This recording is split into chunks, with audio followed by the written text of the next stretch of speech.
नमः परमहंसास्वादित चरणकमलचिन्मकरन्दाय भक्तजनमानसनिवासाय श्रीरामचन्द्राय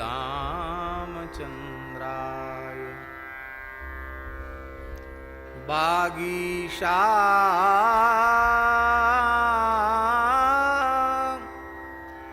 यस्य वदने लक्ष्मीर्यस्य च वक्षसि यस्यास्ते हृदये संवित्तं नृसिंहमहं भजे। विश्वसर्गविसर्गादिनवलक्षणलक्षितम् श्रीकृष्णाख्यं परं धाम जगद्धाम नमामि तत्। प्रह्लाद नारद पराशर पुंडरीका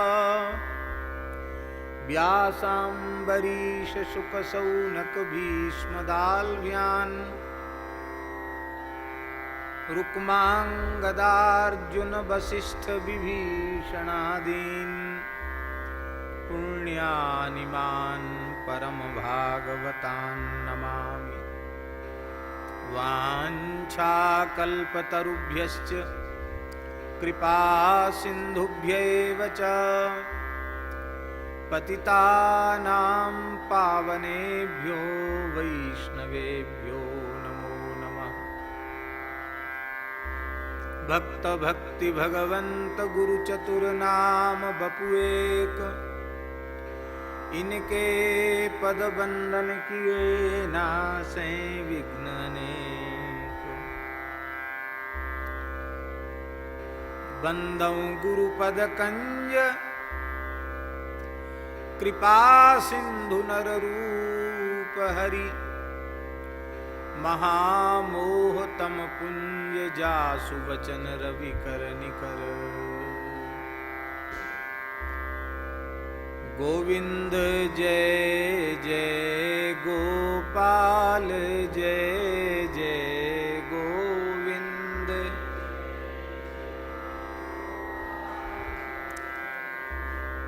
राधा रमण हरि गोविंद जय जय राधा।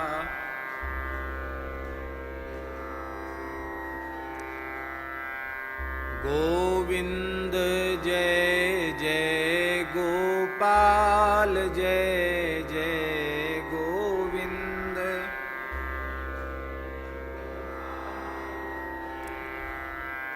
राधा रमण हरि गोविंद जय जय राधा।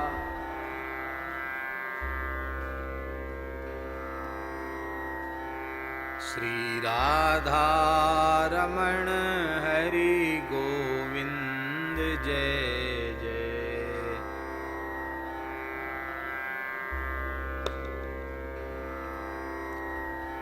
श्री राम जय जय ऋषिकेश जय जय श्री राम।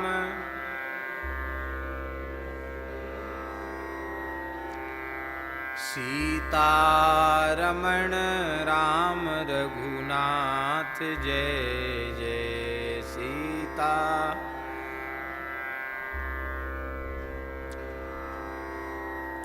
गोविंद जय जय गोपाल जय जय गो।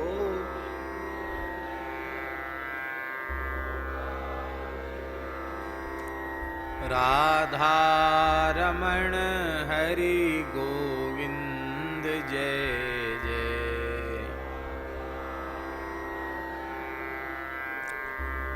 श्री सीता रामचंद्र भगवान की जय।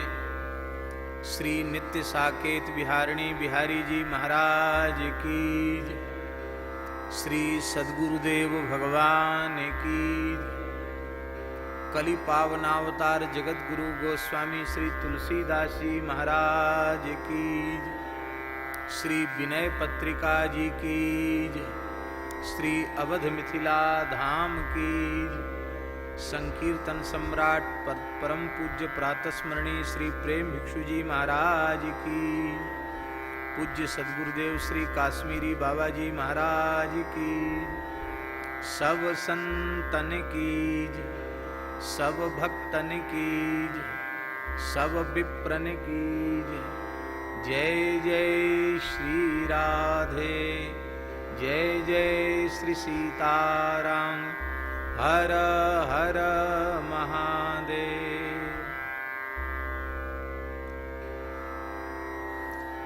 गाइए गणपति जगवंदन, गाइए गणपति जगवंदन, शंकर सुवन भवानी नंदन, शंकर सुवन भवानी। गाइए गणपति जगवंदन, गाइए गणपति जगवंदन, सिद्धि सदन गज बदन विनायक, सिद्धि सदन गज बदन, कृपा सिंधु सुंदर सबलायक, कृपा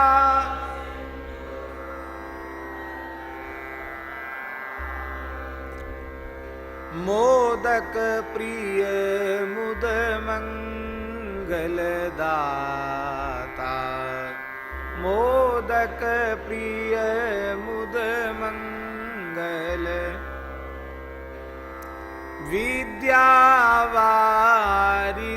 बुद्धि विधाता,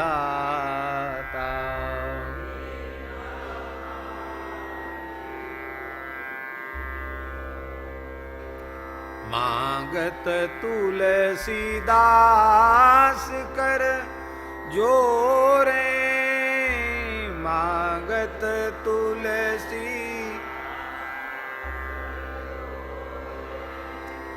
बसहु राम सिय मानस मोरे, बसहु राम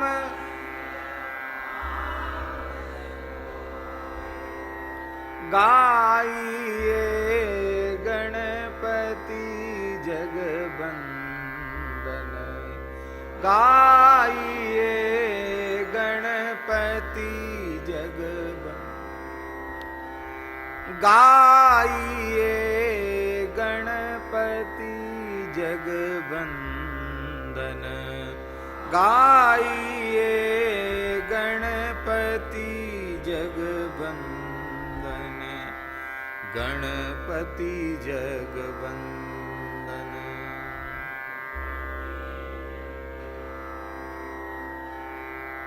हम लोग अत्यंत सौभाग्यशाली हैं जो श्रीधाम वृंदावन में श्री मलुक पीठ में नित्य साकेत बिहारिणी बिहारी जी महाराज की चरण सन्निधि में श्री मलुकदास जी महाराज, श्री सद्गुरुदेव भगवान श्री प्रेम भिक्षु जी महाराज प्रभृति अनंत संत महापुरुषों की भावमयी सन्निधि में गोस्वामी तुलसीदास जी का अत्यंत दिव्यतम ग्रंथ श्री विनय पत्रिका के माध्यम से मानव जीवन का सर्वोच्च फल सत्संग प्राप्त कर रहे हैं। कल भूमिका मात्र की चर्चा हुई थी और इस वंदना के प्रथम पद को केवल बोला गया था, उसका एक सामान्य सरलार्थ किया गया था। आज थोड़ी इस विषय पर चर्चा करेंगे।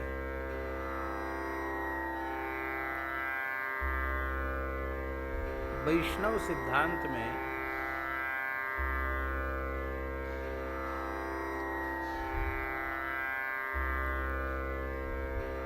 भक्तों की महिमा को आराध्य भगवान रामकृष्ण नारायण से भी विशिष्ट रूप में स्वीकार किया गया। श्रीमद् रामचरितमानस में स्वयं भगवान श्री राम सबरी माता को नवदा भक्ति का उपदेश देते हुए कहते हैं, सातम सम मोहि मय जग देखा, मोते अधिक संत करी लेखा। मोरे मन प्रभु अस विश्वासा, राम ते अधिक राम कर दासा। इत्यादि अनेक वाक्य प्राप्त होते हैं जिनमें भक्तों की संतों की अनंत महिमा का वर्णन है। विधि हरिहर कवि को विदवानी, कहत साधु महिमा सकुचानी। सो मोसन कही जात न कैसे, साक बणिक मणि गुणगण जैसे।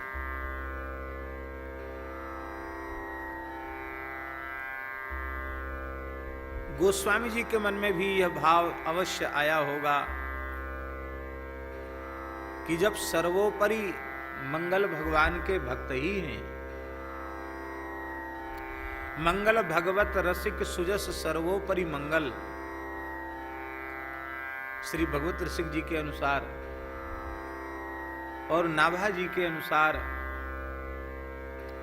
मंगल आदि विचार रह वस्तु न और अनूप। हरिजन को यस गावते हरिजन मंगल रूप। भगवान ही मंगल रूप हैं, हरिजन ही मंगल रूप हैं। एक तो भगवान मंगलमय है, मंगल भवन अमंगल हारी, द्रवौ सुदशरथ अजिर विहारी। मंगल भवन अमंगल हारी, उमा सहित जेहि जपत पुरारी। और संत भी मंगलमय है, मुद मंगलमय संत समाजू, जो जग जंगम तीर्थ राजू। संतों में सर्वोपरि संत कौन?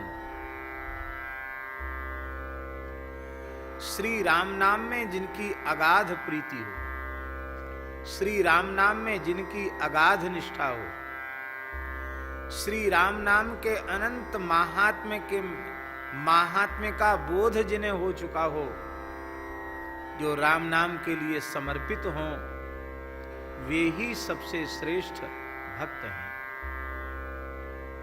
विनय पत्रिका में गोस्वामी जी ने कहा, श्री राम नाम गति, राम नाम मति, राम नाम अनुरागी। होए गए जे हो ही गे आगे, ते ही गनियत बड़ भागी। श्री राम नाम ही जिनकी गति है, श्री राम नाम में ही जिनकी मति बुद्धि लगी हुई है, और श्री राम नाम में जिनका अनुराग है, ऐसे जो नामानुरागी हो गए हैं, अथवा जो हैं, अथवा जो भविष्य में भगवत संकल्प से प्रकट होंगे, वे ही भाग्यशाली कहलाने के योग्य हैं। उन नामनिष्ठ भक्तों में भगवान गणेश सर्वोपरि है। राम नाम के प्रति इस प्रकार के अगाध अनुराग के कारण, निरंतर श्री राम नाम के जप के कारण, श्री राम नाम के अचिंत्य अनंत महात्म्य बोध के कारण ही श्री गणेश जी महाराज प्रथम पूज्य हुए हैं। गोस्वामी जी ने कहा, महिमा जासु जान गण राऊ, प्रथम पूजियत नाम प्रभाऊ। और गोस्वामी तुलसीदास जी महाराज राम नाम के प्रति समर्पित हैं। बहुत प्रसिद्ध है संतों में कि राम नाम के 9 नौका उन्होंने अपने जीवन में भरे थे, और रामचरितमानस उसके बाद आपने प्रकट किया।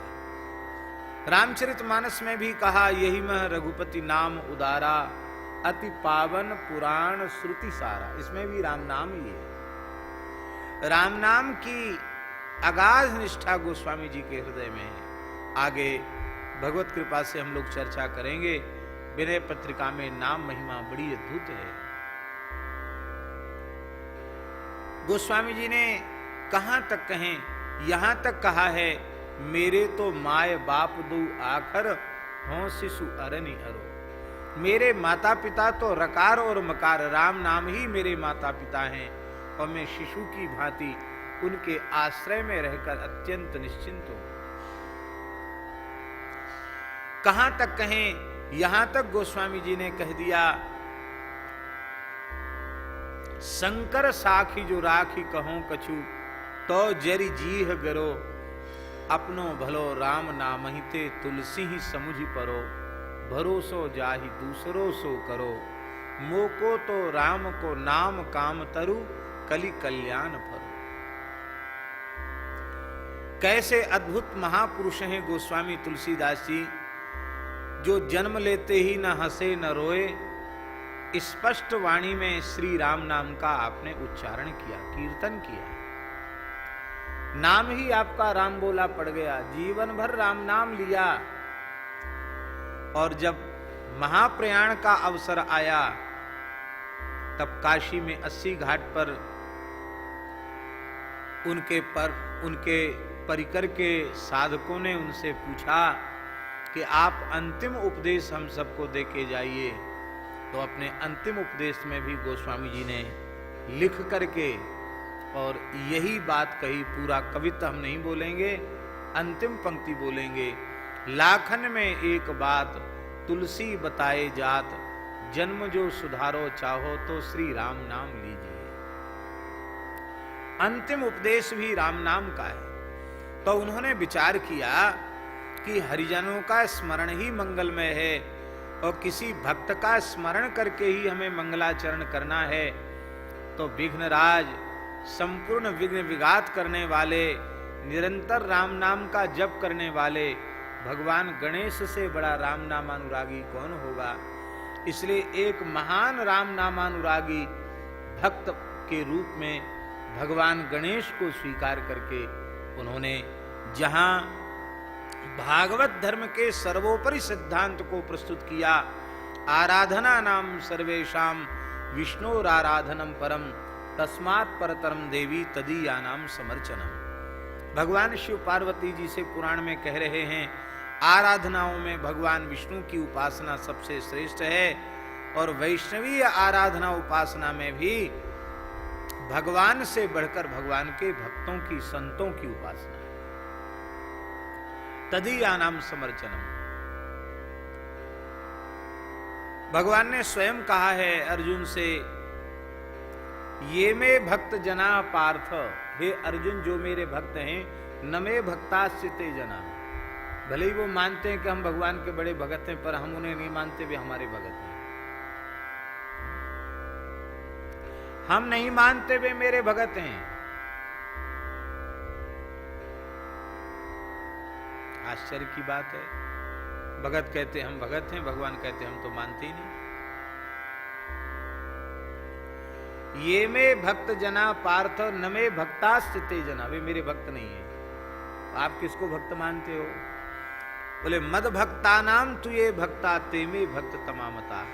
मैं अपना श्रेष्ठ भक्त तो उन्हीं को मानता हूं जो मेरे प्राण प्यारे भक्तों के भक्त हैं। भक्तों की भक्ति करने वालों को हम सबसे श्रेष्ठ मानते हैं। तो भगवान गणेश महान भक्त हैं, महान श्री राम नामानुरागी हैं, राम नाम की महिमा से ही प्रथम पूज्य हुए हैं। इसलिए गोस्वामी जी सर्वप्रथम उनका वंदन करते हैं। और सनातन धर्म की एक पवित्र परंपरा है कि विघ्न विघात के लिए भगवान गणेश का स्मरण करना ही चाहिए। इस शिष्ट परंपरा का, सनातन धर्म की वैदिक परंपरा का भी समादर गोस्वामी तुलसीदास जी महाराज कर रहे हैं।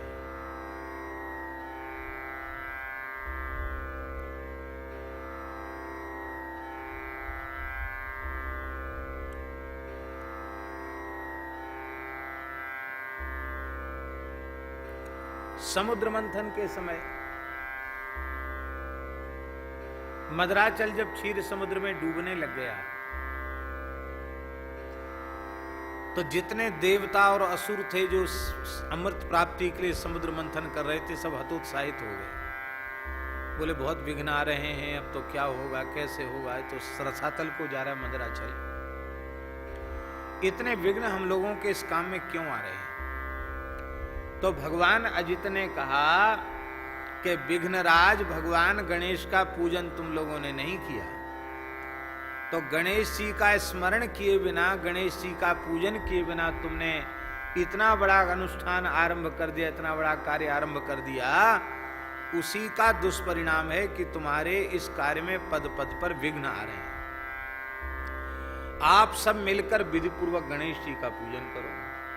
तो देवता, असुर, ऋषि, मुनि, महात्मा सब मिलकर विधि पूर्वक भगवान गणेश का पूजन करने लगे और अपने भक्तों की महिमा को सर्वोपरि रूप में सिद्ध करना जिनका स्वभाव है, ऐसे भक्त वत्सल भगवान वे विशाल कच्छप का आकार लेकर समुद्र के भीतर ही प्रकट हो गए और मदराचल को पीठ पर लेकर ऊपर उठा दिया।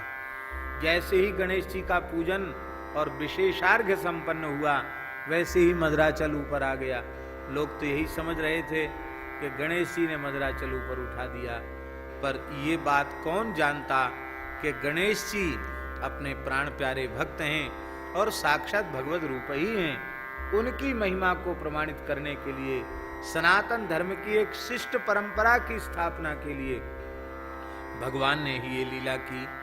तो इस भगवान की प्रसन्नता की प्राप्ति के लिए ये विनय पत्रिका लिखी जा रही है। इस पवित्र कार्य में विघ्न ना आ जाए, विक्षेप ना आ जाए।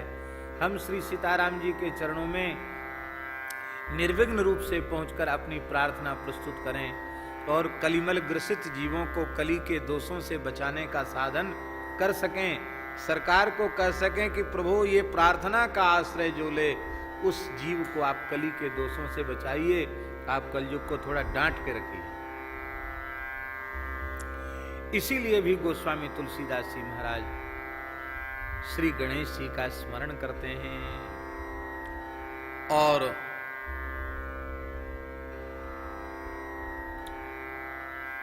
जो लोग इस प्रकार का दुराग्रह रखते हैं कि नहीं,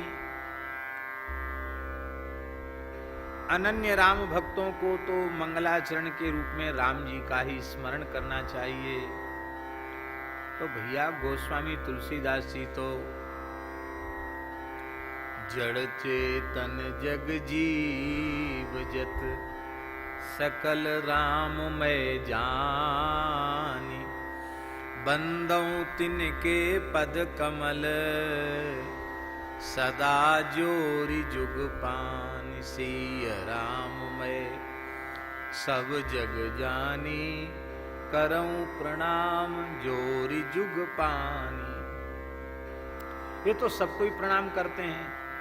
तो यह भी भाव हो सकता है कि वस्तुतः स्मरण तो गणेश जी का है, पर गणेश जी के भी अंतर्यामी श्री रघुनाथ जी हैं। इसलिए गणेश वंदन के रूप में उन्होंने गणेश भगवान के भी अंतर्यामी जो अपने आराध्य श्री राम जी हैं, उन्हीं का वंदन किया।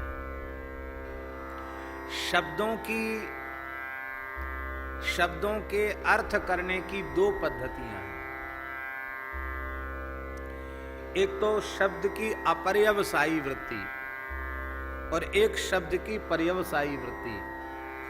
शब्द का एक विशेष प्रसिद्ध अर्थ होता है, उस अर्थ में शब्द का अर्थ पर्यवसित होता है, उसे पर्यवसायी वृत्ति कहते हैं। और शब्द की शक्ति को खुला छोड़ दिया जाता है और फिर उस शब्द का अर्थ किया जाता है। तो प्रत्येक शब्द ब्रह्म है और उसका परम परम तात्पर्य भगवान में ही सिद्ध होता है। जितने शब्द हैं, चाहे उनकी मूल प्रकृति हो, चाहे उन शब्दों से किए गए प्रत्यय हों, सुबंत तिगंत पद हों, समस्त पदों के वाचक भगवान ही हैं। सबके वाच्य भगवान ही हैं। भगवान ही सबके स्वरूप हैं। और इस भाव से जब हम लेते हैं दीनबंधु दास जी, तो अब देखो अर्थ करें। गाइए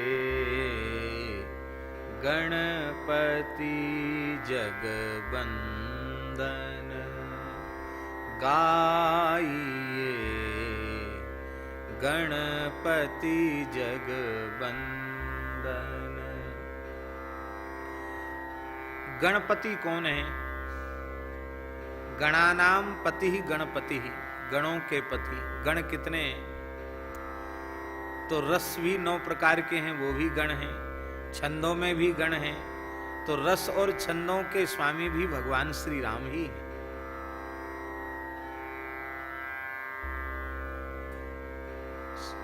संपूर्ण देवगण, संपूर्ण ऋषिगण, संपूर्ण पितृगण, उनके परम परम स्वामी तो भगवान ही हैं। भक्त गणों के पति भगवान हैं। इसलिए साधुगण, भक्तगण, देवगण, ऋषिगण, पितृगण, इन सबके पति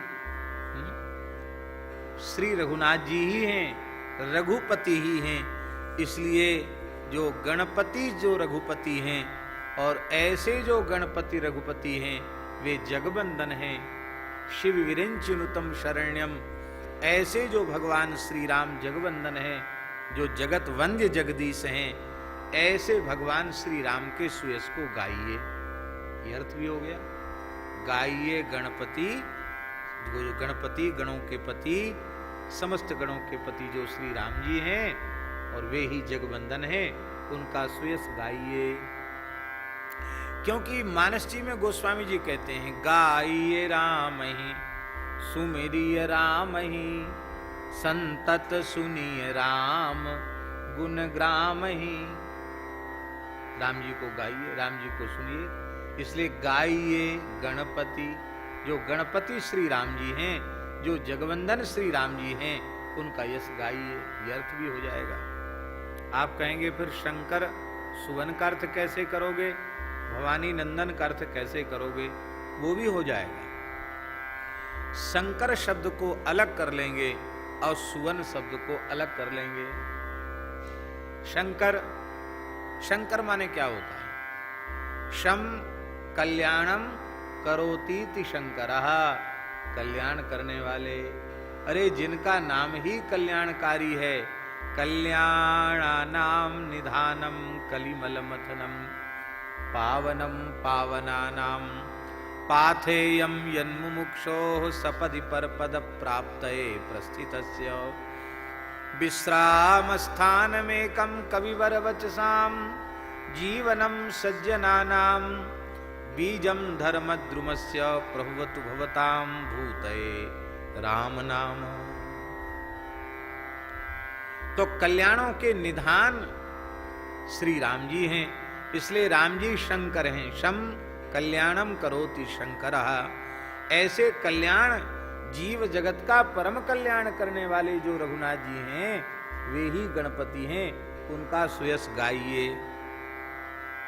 और वे राम जी कैसे हैं जिनका सुयश हम सबको गाना चाहिए, जिनको गाना गाइए?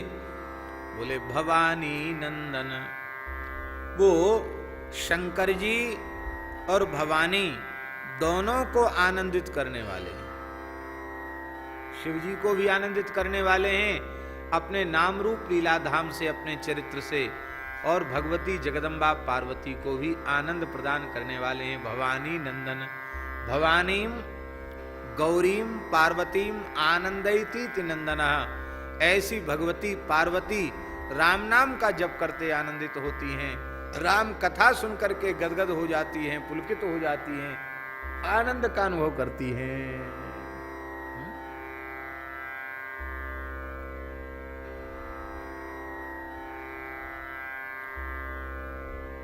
राम कथा पूछती तब तो करी प्रणाम राम ही त्रिपुरारी, हरसि सुधासम गिरा उचारी। तो भगवान शिव को राम कथा के संबंध में प्रश्न करके उन्हें आनंद देती हैं और स्वयं श्री राम कथा सुनकर के अत्यंत आनंद का अनुभव करती हैं। ऐसी जो भवानी पार्वती जगदम्बा हैं, उनको भी आनंद देने वाला जिनका चरित्र है, ऐसे राम जी। और वे राम जी कैसे हैं? बोले सिद्धि सदन, सिद्धि के सदन हैं, सिद्धि के सदन। संपूर्ण सिद्धियां श्री राम जी में विराजमान हैं, संपूर्ण रिद्धियां श्री राम जी में विराजमान हैं। इसलिए श्री राम नाम में अनुराग रखने वाले वे कभी किसी रिद्धि सिद्धि को चाहते नहीं हैं, पर श्री राम नाम की अनंत महिमा से संपूर्ण रिद्धि सिद्धि अपने आप उनमें आकर प्रकट होने लग जाती है। वो चाहते नहीं है, प्रयोग भी नहीं करते हैं। तो जिनका नाम ही साधक को सिद्धियों का सदन बना देता है, वे राम जी तो स्वयं सिद्धि के सदन ही हैं, सिद्धि सदन। और एक बड़ा रसमय भाव है। मिथिला में प्रभु श्री राम जब पधारे विवाह के समय, तो मिथिला के रसिकों का मत है कि कोहबर कुंज में सरकार पधारे, दुल्हा सरकार, तो वहां से सखियों ने निकलने नहीं दिया, आज तक वहीं विराजे हैं। बोले फिर अयोध्या जी गए और वनवास की लीला हुई, रावण वध, बोले वो दूसरे लोगों का विषय है, हम लोग तो विवाह तक ही समझते, इससे आगे ज्यादा नहीं। हमारे सरकार तो कोहबर कुंज में ही विहार करते हैं। तो भगवान श्री राम के साले युवराज जनक जी के सुपुत्र, सुनैना जी के सुपुत्र, श्री किशोरी जी के भैया श्री लक्ष्मी निधि जी, बड़े भैया हैं लक्ष्मी निधि। तो लक्ष्मी निधि जी का अगाध प्रेम श्री रघुनाथ जी के चरणों में है, और श्री रघुनाथ जी भी अपने प्राण प्यारे सारे लक्ष्मी निधि को बहुत प्रेम करते हैं। और लक्ष्मी निधि की जो गृहिणी है सिद्धि जी,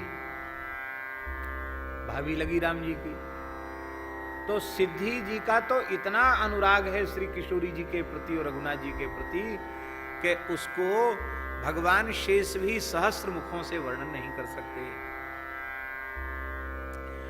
श्री लक्ष्मी निधि का और सिद्धि जी का कैसा प्रेम रघुनाथ जी के प्रति है, इसको प्रकट किया है भारतवर्ष के एक मूर्धन्य प्रेम की, अनुराग की साक्षात प्रतिमूर्ति महापुरुष, प्रातस्मरणीय परम पूज्य अनंत श्री समलंकृत सदगुरुदेव श्रीमद स्वामी रामहर्षण दास जी महाराज। उन्होंने प्रेम रामायण लिख करके सिद्धि सदन में जो महारानी सिद्धि जी हैं और महाराज लक्ष्मी निधि हैं, उनके विशिष्ट प्रेम का वर्णन किया है। तो सिद्धि का निवास ही जिनका सदन है, सिद्धि सदन, लक्ष्मी निधि और सिद्धि जी के महल में ही जो विराजते हैं, आज भी विराज रहे हैं। सिद्धि का सदन ही जिनका सदन है, ऐसे रघुनाथ जी सिद्धि सदन गज बदन विनायक, सिद्धि के सदन हैं। श्री अयोध्या जी में श्री रामहर्षण कुंज में ठाकुर जी का नाम है श्री सिद्धि सदन बिहारिणी बिहारी जी महाराज। क्या नाम है? श्री सिद्धि सदन बिहारिणी बिहारी जी महाराज। युगल सरकार विराजे हैं, सिद्धि सदन में ही विराजे हैं। क्या कहना। तो ऐसे रघुनाथ जी सिद्धि सदन हैं। और कैसे हैं? बोले गज बदन, गज बदन है। गज बदन का सरलार्थ तो है हाथी के मुख वाले, पर राम जी गज बदन कैसे हैं? गज बदन का अर्थ है, कल हमने चर्चा की थी, आपको स्मरण होगा, गज बदन इसलिए कि बड़ा मुंह। राम जी की वाणी, राम जी का मुखारविंद सबसे बड़ा है। रामो द्विर्नाभि भासते, राम जी जो एक बार अपनी वाणी से बोल देते हैं, वो बोल दिया सो बोल दिया। दो बार बोलना राम जी को नहीं आता। तो राम जी का मुखारविंद ही गजबदन है। ऐसा विलक्षण भगवान श्री राम का मुखारविंद है कि वे जो एक बार अपनी वाणी से बोल देते हैं, उसे फिर द्वारा बोलने की आवश्यकता पड़ती नहीं है। ऐसे सत्य संध दृढ़ व्रत श्री रघुनाथ जी, उनका मुखारविंद ही सबसे बड़ा मुखारविंद है।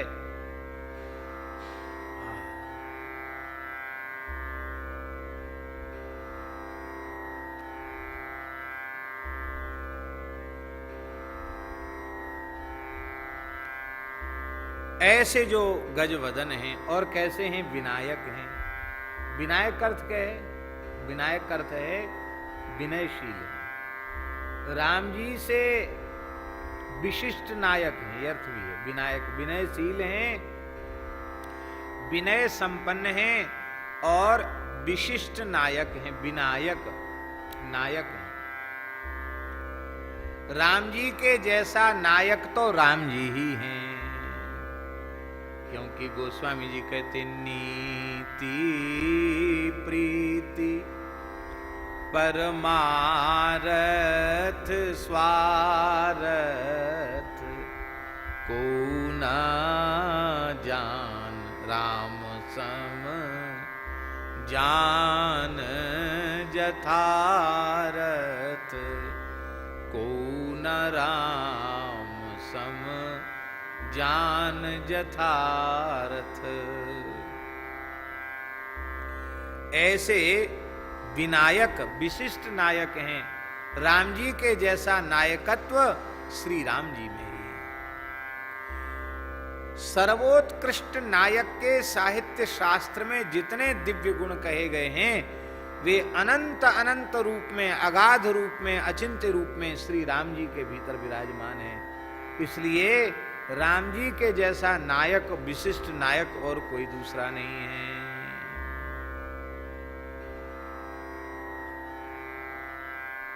कैसे नायक हैं?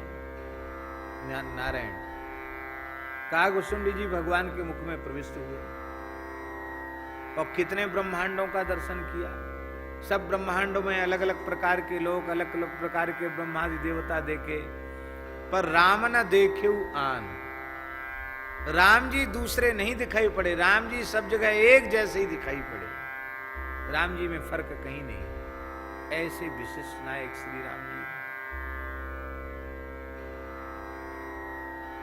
भगवती सती को भगवान श्री राम ने अपनी दिव्य महिमा का बोध कराया। जब सती जी ने सीता का स्वरूप धारण किया तो कितने प्रकार के ब्रह्मा विष्णु शिव दिखाई पड़े, पर राम जी के जैसे तो केवल राम जी ही सती जी की समझ में आए, वही उनको दिखाई पड़े, दूसरे नहीं दिखाई पड़े। यह है राम जी का विनायकत्व, विशिष्ट नायकत्व। विनायक हैं और कैसे हैं? बोले कृपा सिंधु सुंदर सब लायक।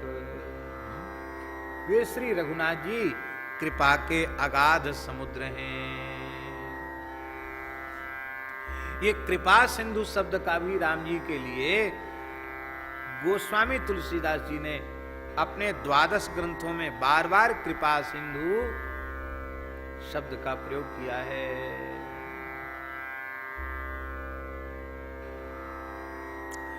ऐसे कृपा करुणा के जो समुद्र हैं, कृपा सिंधु हैं और कैसे हैं? बोले सुंदर सुंदर है। कितने सुंदर हैं? कितने सुंदर हैं?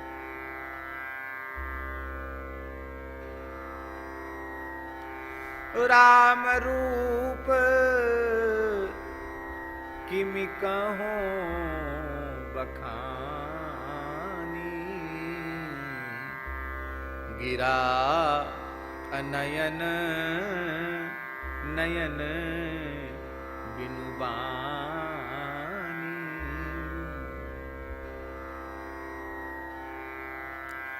जिस वाणी में बोलने की शक्ति है वो देख नहीं सकती, जिन आंखों में देखने की शक्ति है वे बोल नहीं सकती। नाथ देखी तब बालक दो, अब न आंख तरी आवत को। राम जी का अद्भुत रूप है, परम सुंदर है। इतने सुंदर हैं कि जिसका अपमान हुआ, जिसके नाक कान काट दिए गए, वो शूर्पणखा भी सौंदर्य पर इतनी मुग्ध है कि नाक कान कटने के बाद भी सुंदरता का वर्णन कर रही है। तरुणौ रूप संपन्नौ सुकुमारौ महावलौ पुंडरीक विशालाक्षौ चीर कृष्णा जिनांबरौ फलमूलासिनौ दान्तौ तापसौ ब्रह्मचारिणौ पुत्रौ दशरथस्येतौ भ्रातरौ राम लक्ष्मणौ। इतने सुंदर हैं।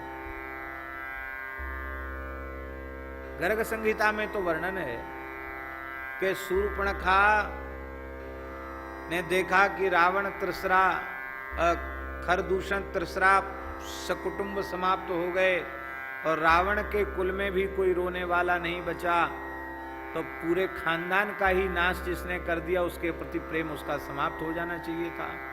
पर राम जी की रूपा शक्ति फिर भी उसमें गई नहीं। इतना रूप में आ सकते है शूर्पणखा। और सबके समाप्त होने के बाद शूर्पणखा तीर्थराज पुष्कर में आ गई और उसने 10,000 वर्ष तक की कठोर तपस्या की। ब्रह्मा जी आए वरदान देने, बोले वरदान मांगो देवी। बोले राम जी हमको पति रूप में मिले। बोलो कितने सुंदर हैं। इनकी सुंदरता का जादू शूर्पणखा के ऊपर चढ़कर बोल रहा है, तो प्रेमी अनुरागियों के लिए तो कहना ही क्या है। ब्रह्मा जी ने कहा राम जी तो एक पत्नी व्रत हैं, पर तुम्हारी इच्छा की पूर्ति वे ही रघुनाथ जी जब द्वापर में ब्रजेंद्र नंदन श्याम सुंदर के रूप में प्रकट होंगे, तो तुम मथुरा में कुब्जा के रूप में प्रकट होगी और तुम्हारी चंदन सेवा को स्वीकार करके राम जी तुम्हारे मनोरथ की पूर्ति करेंगे। ऐसा गर्ग संहिता में। तो इतने सुंदर श्री राम जी हैं। कृपा सिंधु सुंदर सुंदर हैं और सब लायक, सब लायक। सब लायक का अर्थ है कौन सा ऐसा दिव्य गुण है जो भगवान श्री राम में न हो।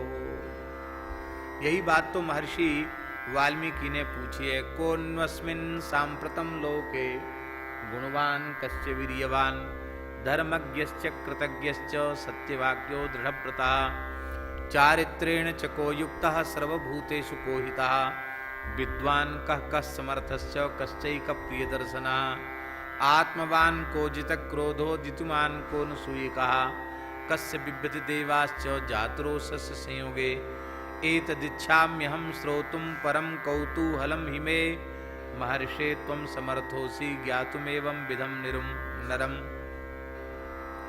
श्रुत्वा चैतत्रलोकज्ञो वाल्मीकिर्नारदो वचः। तब नारद जी ने कहा है इक्ष्वाकु वंश प्रभो रामो नाम जनिश्रुता। राम जी को गुण का वर्णन किया है। नियतात्मा महावीर्यो दितिमान धृतिमान वसी बुद्धिमान नीतवान वाग्मी श्रीमान शत्रु निवारणा विपुलांशो महाबाहु कंबुग्रीवो महानु इत्यादि प्रकार से राम जी के 16 गुणों का वर्णन किया है और कहा इस प्रकार के अचिंत्य अनंत असंख्य सद्गुण राम जी में विराजते हैं, इसलिए सब लायक श्री राम जी हैं। कृपा सिंधु सुंदर सब लायक और मोदन आश्रित जनानाम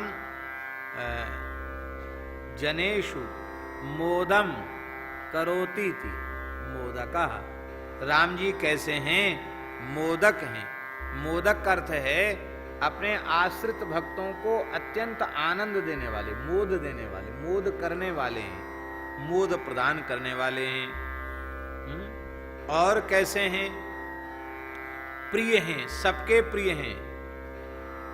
और दूसरी बात यह है श्री कौशल्याम्बा बहुत वात्सल्य पूर्वक सुंदर लड्डू बनाती हैं और श्री राम जी बड़े प्रेम से लड्डू पाते हैं, इसलिए राम जी भी मोदक प्रिय हैं।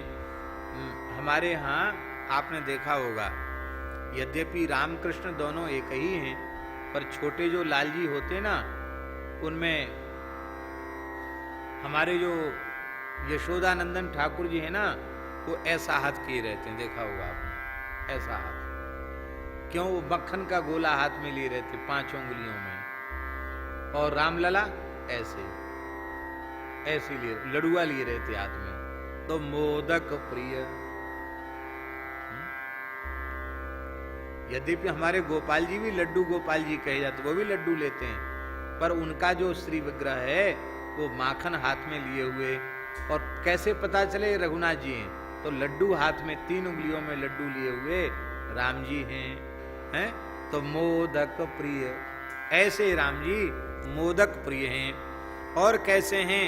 मुद मंगल दाता, परम आनंद को, मंगल को देने वाले हैं, क्योंकि मंगल भवन अमंगल हारी, सबको आनंद देने वाले हैं। सो आनंद सिंधु सुख राशि, सी करते त्रैलोक सुपासी।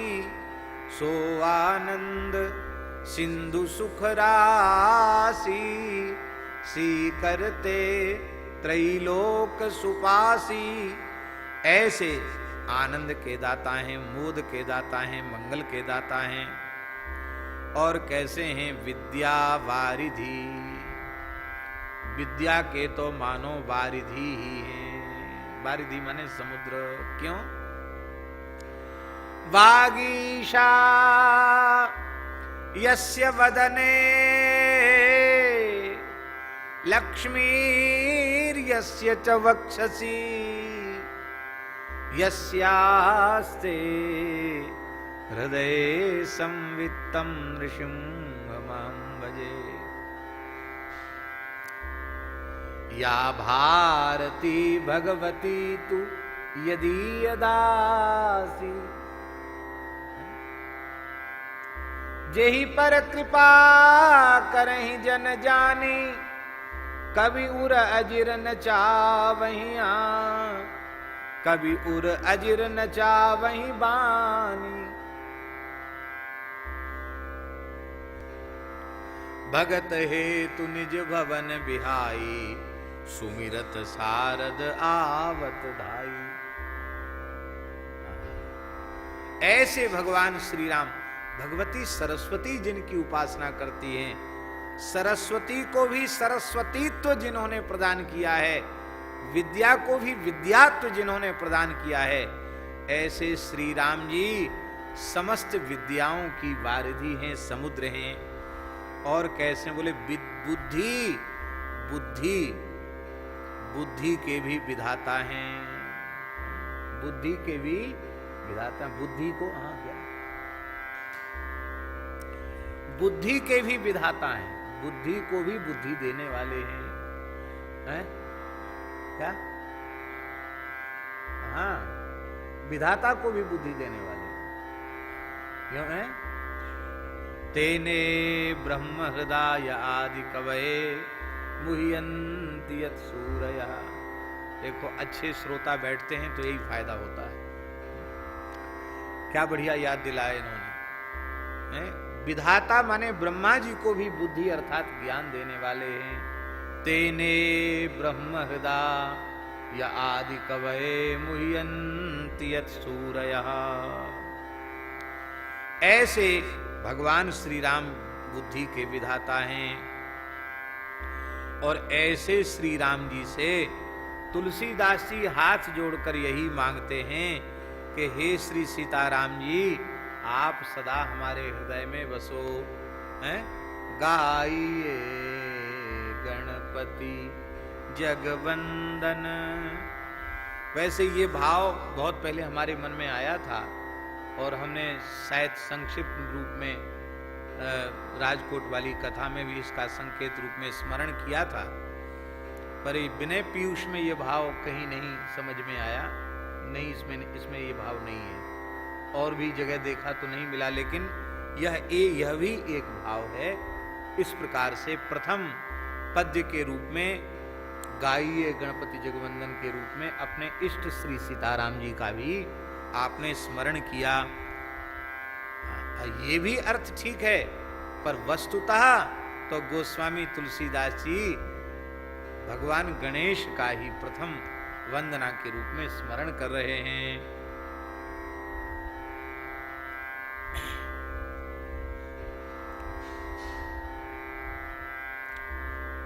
गणेश जी उनको भगवान शिव ने, भगवती पार्वती ने मिलकर के अपने समस्त रुद्र गणों का अधिपति बनाया है। इसलिए गणानां त्वा गणपति गुं हवामहे, प्रियाणां त्वा प्रियपति गुं हवामहे, निधीनां त्वा निधिपति गुं हवामहे, वसो मम आहम जानि गर्भधमात्म जासि गर्भधम। इस मंत्र में उन्हीं भगवान गणपति का स्मरण किया गया। छंद शास्त्र में 3 वर्णों का समूह लघु गुरु के क्रम से 8 माने गए हैं। वे भी गण ही हैं। उन गणों के पति भी श्री गणेश जी हैं। 9 जो रस हैं वो भी रसों के गण ही हैं। उन रसों के गणेश पति भी गणेश जी हैं। इसलिए वर्णानाम अर्थ संघानाम रसानाम छंदसामपि मंगलानाम चकरतारो वंदे वाणी विनायकौ कहकर के गोस्वामी जी ने बालकांड के प्रथम श्लोक में स्मरण किया है।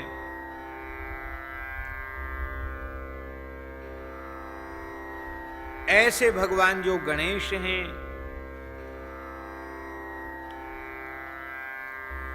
उनका यश गाइए,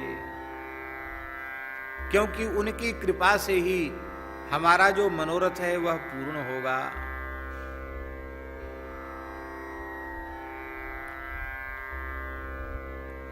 गाइए क्यों कहते हैं? कहना चाहिए ध्याइए गणपति जगवंदन, सुमरिए गणपति जगवंदन, पूजिए गणपति जगवंदन, ये कह देते। गाइए शब्द क्यों कहा? बोले गाइए शब्द इसलिए कहा कि गीतेन प्रियते देवः सर्वज्ञ पार्वती पति गोपी पति रनंतोपी बंसी ध्वनि वशंगतः।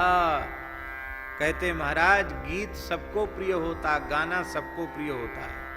शंकर जी को भी प्रसन्न करने का उपाय है बढ़िया प्रेम से गाओ।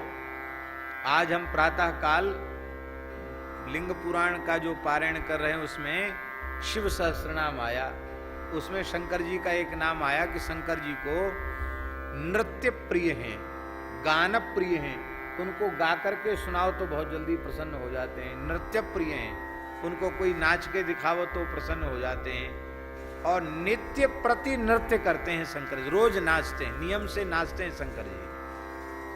नृत्य प्रिय हैं, गान विशारद हैं शंकर जी, गायन में अत्यंत निपुण हैं शंकर जी, तो वो प्रसन्न हो जाते हैं। और भगवान भी गायन से प्रसन्न हो जाते हैं। बंसी ध्वनि वशंगतः। और गणेश जी गान विद्या में प्रसिद्ध हैं। संगीत के मर्मज्ञ लोग गणेश जी को गान विद्या का आचार्य मानते हैं, प्रधान आचार्य मानते हैं। गायन का भी, वादन का भी और नृत्य का भी, तीनों संगीत की विद्याओं के आचार्य गणेश जी हैं। गणपति की नृत्य मुद्राएं भी महाराष्ट्र में बहुत प्रसिद्ध हैं। नृत्य गणपति, नृत्य की मुद्राएं गणेश जी की बहुत प्रसिद्ध हैं। और गायन भी, वादन भी। और हम समझते हैं कि विशिष्ट प्रकार के वाद्य बजाते हुए, गाते हुए, नाचते हुए जितने श्री विग्रह गणेश जी के प्राप्त होते हैं, शायद उतने श्री विग्रह अन्य किसी देवता के प्राप्त नहीं होते हैं। ये गान प्रिय हैं। तो जो जिसको प्रिय होता है उसी के द्वारा उसको रिझाया जा सकता है। इसलिए गाइए, अर्थात गणेश जी का सुयश गाइए। गाइए, केवल बोलिए मत। बढ़िया राग रागनी में ताल स्वरबद्ध होकर के भाव पूर्वक, अनुराग पूर्वक गणेश जी का सुयश गाइए।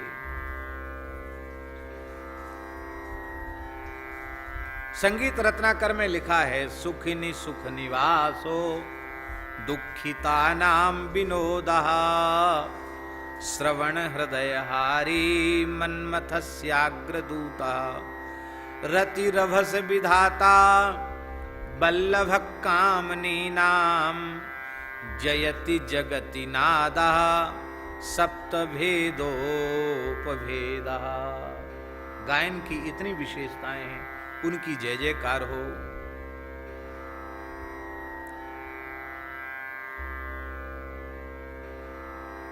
ऐसे गणेश जी का वंदन कीजिए, गाइए गणपति। और ऐसे भगवान गणेश के यश को गाइए, क्योंकि वो जगवंदन हैं। सारे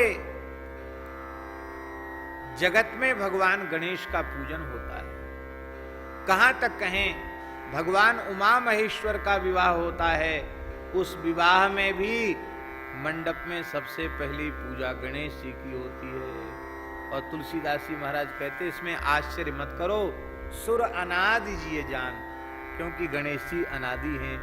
वो शंकर सोन भवानी नंदन होने के पहले भी गणेश ही हैं, और वे विघ्नराज हैं, प्रथम पूजनीय हैं, गणों के पति हैं। ये विघ्न भी गण ही हैं, तो इनके स्वामी गणेश जी हैं। स्वामी को मना लोगे तो जो उनके उपद्रवी तत्व हैं वो अपने आप उनके कब्जे में रहेंगे, अनुशासन में रहेंगे, वो विक्षेप नहीं करेंगे, विघ्न उत्पन्न नहीं करेंगे। इसलिए गाइए गणपति जगवंदन। और ये नाम की महिमा से प्रथम पूजनीय हुए हैं, इसलिए ऐसे महान नामनिष्ठ श्री गणपति जी का यश गाइए।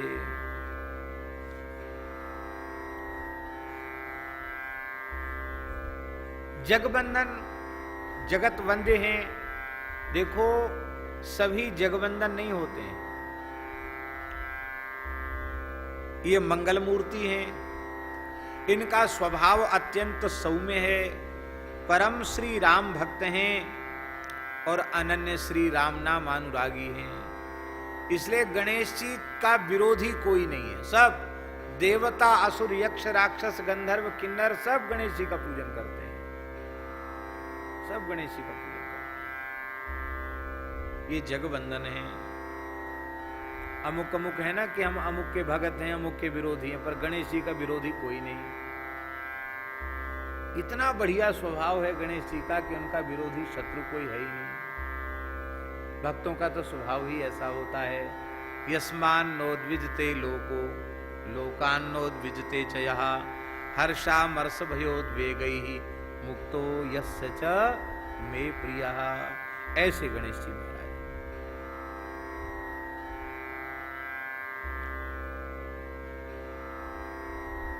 ये भगवान शंकर के तो पुत्र हैं ही, पर पार्वती जी को विशेष आनंद देने वाले हैं।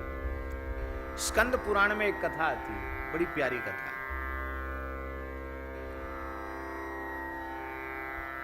एक बार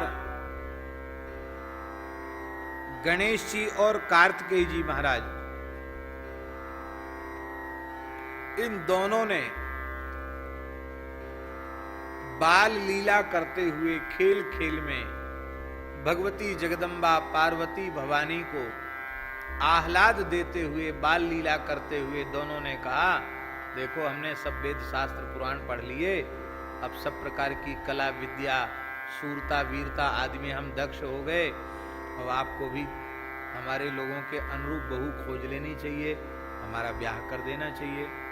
तो कार्तिकेय जी कहते थे, देखो बड़े हम हैं, पहले हमारे लिए बहू लाओ, हमारा ब्याह करो। ये बाल लीला है। गणेश जी कहते, नहीं नहीं, बड़े होने से क्या हुआ, तुम बड़े हो तो क्या हो, बुद्धि में विद्या में तो हमको ही लोग बड़ा बताते हैं, हम बड़े हैं। और देख लो, भले ही तुम थोड़ा ऊंचाई में बड़े हो, लेकिन तराजू पर तोलो तो तुम हल्के सिद्ध हो जाओगे, हम ही भारी मोटे सिद्ध होंगे। क्योंकि स्थूलम खरवतनुम प्रसन्न बदनम, स्थूल हैं, खूब मोटे तगड़े हैं गणेश जी, लंबोदर हैं, पेट उनका बड़ा है। बोले हम किसी बात में आपसे लघु नहीं हैं, गुरु ही हैं, इसलिए हम मोटे तगड़े हैं, हृष्ट पुष्ट हैं, सब प्रकार से योग्य हैं, हमारा ब्याह होना चाहिए। माता जी ने कहा कि देखो ब्याह तो हमको करना ही है, दोनों का ही करना है, पर देखो झगड़ा मत करो, दोनों ही लायक हो, दोनों ही सर्वगुण संपन्न हो। जो सबसे पहले पृथ्वी की परिक्रमा करके आ जाएगा उसका विवाह पहले कर दिया जाएगा। कार्तिकेय जी तुरंत मयूर पर विराजे और मयूर पर बैठ करके धरती माता की परिक्रमा करने चल पड़े। गणेश जी ने सोचा कि मैं दौड़ के भी चाहूं करना परिक्रमा तो कर नहीं पाऊंगा इतनी तेज। मोटा आदमी बहुत दौड़ नहीं सकता, ज्यादा बड़ा पेट हो, स्थूल तगड़ा हो तो कहां तक दौड़ लगाएगा, तो ठीक नहीं है, हम दौड़ भी नहीं पाएंगे। और दूसरा कोई इतना द्रुतगामी वाहन भी हमें उपलब्ध नहीं है कि हम जिस पर चढ़ करके उनसे पहले परिक्रमा करके आवें। हमारा वाहन आकाश में तो नहीं उड़ता है, जमीन पर ही चलेगा, वो भी कहां तक चलेगा पता नहीं। और ये तो आकाश मार्ग से जल्दी कर सकते हैं सब कुछ। तब आपने अपने मन में विचार किया कि धर्मशास्त्र के अनुसार माता साक्षात पृथ्वी का स्वरूप है। लिखा है ना, माता छितेश तनु, माता छितेश तनु, माता साक्षात धरती माता का स्वरूप है। इसलिए महाभारत के अनुशासन पर्व में धर्मराज युधिष्ठिर को भीष्म पितामह जी ने कहा है, हे युधिष्ठिर, जो जातक अपनी सेवा से, आज्ञा पालन से अपनी जन्मदात्री माता को प्रसन्न कर लेता है, उस व्यक्ति को धरती के समस्त दुर्लभ सुख सहज ही प्राप्त हो जाता है। जो चाहे पद प्रतिष्ठा, जो चाहे वो मां की कृपा से प्राप्त हो, बस मां को राजी कर ले, प्रसन्न कर ले। किसी भी प्रकार से अपनी जन्मदात्री मां का तिरस्कार न करे। ऐसा क्यों? धरती के समस्त सुख माता की प्रसन्नता से प्राप्त हो जाते हैं। ये बात इसलिए कही गई क्योंकि माता साक्षात धरती माता का ही स्वरूप है। इसलिए माता के प्रसन्न होने से धरती माता प्रसन्न हो जाती है। और रत्न गर्भा वसुंधरा, ये वसुंधरा रत्न गर्भा है, इसलिए सारे सुख संपत्ति सब कुछ मातृभक्त के पास अपने आप आ जाते हैं। और पितामह भीष्म कहते हैं, जो अपनी सेवा से, आज्ञा पालन से अपने जन्मदाता पिता को संतुष्ट कर लेता है, उस व्यक्ति को तो स्वर्ग के सुख धरती पर प्राप्त होने लग जाते हैं। क्यों? क्योंकि पिता जो है वो स्वर्ग से भी श्रेष्ठ है, ऐसा ग्रंथों में, सदग्रंथों में हमारे लिखा है। पिता आकाश का स्वरूप है, माता धरती माता का स्वरूप है। और वहां महाराज जी लिखा है, यदि आज्ञा पालन और सेवा से, भीष्म पितामह युधिष्ठिर से कहते हैं, यदि कोई अपने सदगुरु को प्रसन्न कर लेता है, तब तो वह प्रकृति मंडल का अतिक्रमण करके, ब्रह्मलोक का भी अतिक्रमण करके भगवान के नित्य वैकुंठ को प्राप्त कर लेता है, मोक्ष को प्राप्त कर लेता है। इसलिए माता, पिता और गुरु ये तीन विशेष रूप में सेवनीय हैं। तो गणेश भगवान की मातृभक्ति का स्कंद पुराण में बड़ा विलक्षण चरित्र है। वे बड़े अनन्य माता के भक्त हैं। उन्होंने विचार किया कि ये तो संसार की सभी माताओं की महिमा है। कोई भी पुत्र अपनी माता को धरती माता का स्वरूप मानकर प्रसन्न कर ले तो धरती राजी हो गई। फिर ये तो साक्षात मूल प्रकृति, आद्या प्रकृति, पराम्बा भगवती जगत जननी श्री भवानी हैं, माता जी हैं। ये तो धरती भी इन्हीं का स्वरूप है। तो साक्षात भगवती जगदम्बा पार्वती माता विराजमान है, तो मैं काहे को परिश्रम करूं भाग दौड़ का। आपने अपनी माता के चरणों में पुष्प चढ़ाए और हाथ जोड़ करके अपने माता की परिक्रमा कर ली। माता की परिक्रमा कर ली और परिक्रमा करके कहा, महाराज माताजी आपने कहा था जो सबसे पहले पृथ्वी की परिक्रमा करके आएगा उसका विवाह कर दूंगा। तो मैंने एक परिक्रमा नहीं, मैंने तो 7 परिक्रमाएं कर ली हैं। 7 परिक्रमाएं कर ली। आपने तो एक ही की कहा था, हमने 7 परिक्रमा कर ली। अब आप हमारा विवाह कीजिए। कहा तुम तो गए नहीं परिक्रमा के लिए, कैसे विवाह का प्रस्ताव कर रहे हो। गणेश जी ने कहा, माताजी या तो आप यह कह दीजिए कि वेदादि शास्त्रों में जो बात लिखी है कि जन्मदात्री माता साक्षात धरती माता का स्वरूप है, ये झूठी है, अथवा वेदों में लिखा है कि आप परब्रह्म स्वरूपिणी हैं, प्रकृति पुरुषात्मिका हैं, आपकी परिक्रमा करने से धरती की परिक्रमा हो गई। हमारी श्रद्धा, हमारा विश्वास तो ऐसे ही है। या तो ये कह दो कि ये बात झूठी है। पार्वती जी मुस्कुराई, बोले नहीं, बात तो सच्ची है, झूठी है ही नहीं। बोले तब करो जल्दी ब्याह। तब आपने, पार्वती जी ने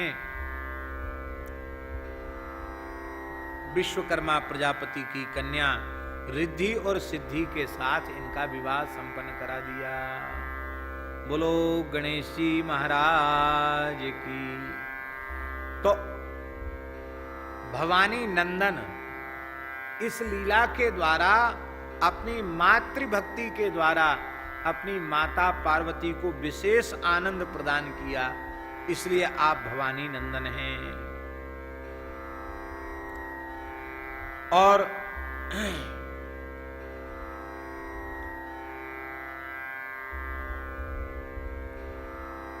ब्रह्मवैवर्त पुराण के अनुसार भगवती पार्वती ने शंकर जी से प्रार्थना की है और भगवान शंकर ने उन्हें मंत्रोपदेश किया है श्री गोपाल मंत्र का, और आपने सनत कुमार जी के आचार्यत्व में विधिवत अनुष्ठान किया है।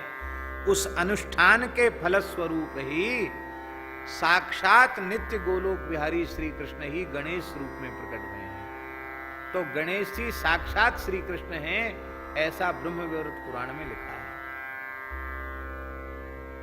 तो इनके जन्म के समय पार्वती जी को बहुत अधिक आनंद की अनुभूति हुई, इसलिए भवानी नंदन हैं। बड़े बड़े व्रत तप करने के आपका जन्म हुआ है।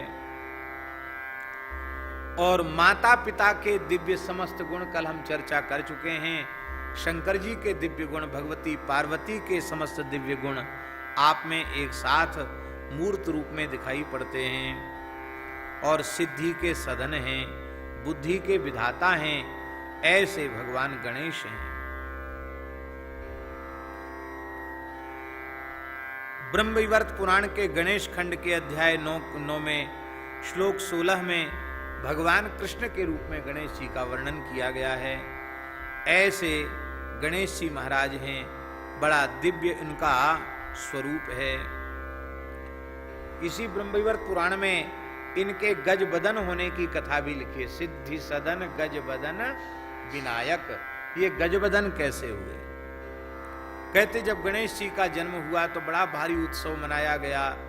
तीनों लोग उत्सव में सम्मिलित हुए, बहुत बधाई बटी, बहुत नृत्य गान हुआ। उसमें समस्त देवता आए। उसी में ग्रहाधिपति भगवान सूर्य के पुत्र, महान योगी, महान तपस्वी, महान कृष्ण भक्त श्री शनैश्चर महाराज भी दर्शन करने आए।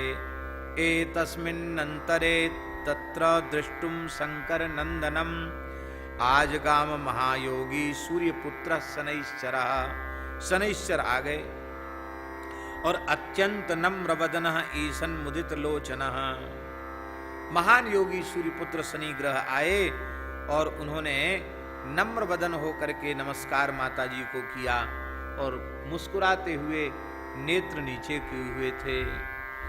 भगवती जगदम्बा पार्वती जी ने कहा कि आप हमारी ओर नहीं देखते हैं, हमारे पुत्र की ओर नहीं देखते हैं, क्या बात है? कथम मां नम्र वक्त्रस्त्वम श्रोतुमिच्छसि सांप्रतम किम न पश्यसि माम साधो बालकम बा गृहेश्वर। हे गृहेश्वर शनैश्चर, आप मुझे और मेरे बालक को क्यों नहीं देख रहे हैं? आपने नीचा सिर क्यों किया हुआ है? आप नीचे नेत्र करके ही मुस्कुरा क्यों रहे हैं? माने माता जी का भाव था, मेरे बालक के अपूर्व सौंदर्य को देखिए, मेरी ओर देखिए। शनैश्चर ने कहा, माता जी हमारी नजर ही ऐसी है, जिस पर हमारी नजर पड़ जाती है उसका अनिष्ट हो जाता है, उसका काम बिगड़ जाता है। तो कितना बढ़िया उत्सव पुत्र के जन्म उत्सव का चल रहा है और मैं नजर से देखूं तो ये अच्छी बात नहीं है। पार्वती जी ने कहा, तुम चिंता छोड़ो, तुम प्रेम से देखो। अब ये शाप कैसे लगा? पार्वती जी ने कहा कि तुम्हें किसका शाप लग गया जिससे तुम्हारी नजर में ये दोष आ गया? शनैश्चर ग्रह की पत्नी चित्ररथ गंधर्व की कन्या थी। ये थी तो बड़ी उच्च कोटि की पतिव्रता, महान सती साध्वी थी, लेकिन कोई न कोई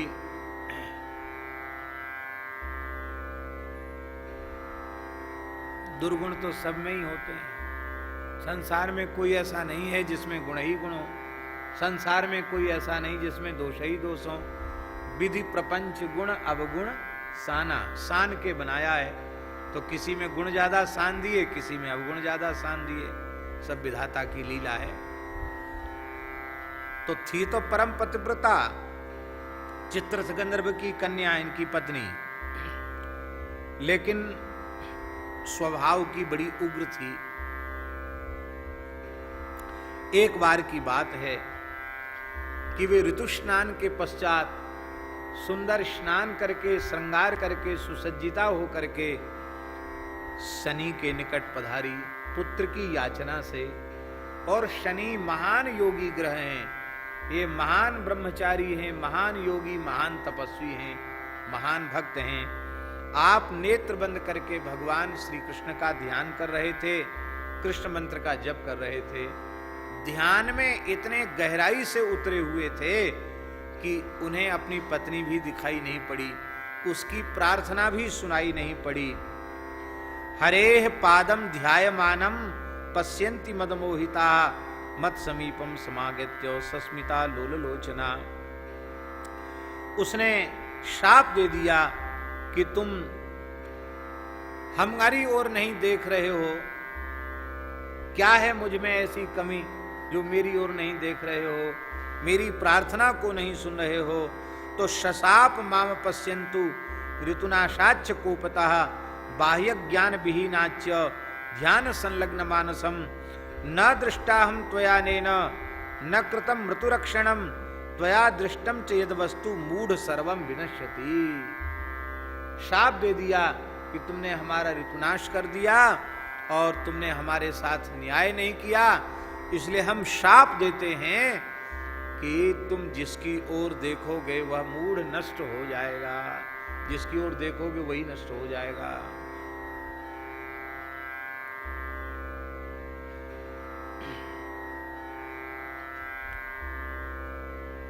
शनि ग्रह ने बड़ी प्रसन्नता व्यक्त की, बोले वाह देवी, तुमने हमारा बड़ा हित कर दिया। ये नजर इधर उधर जाती थी तो ध्यान में भजन में विक्षेप होता था, अब नजर हमारी नीची रहेगी। संतों की आंख तो नीची ही रहती है, नजर नीची रहती है।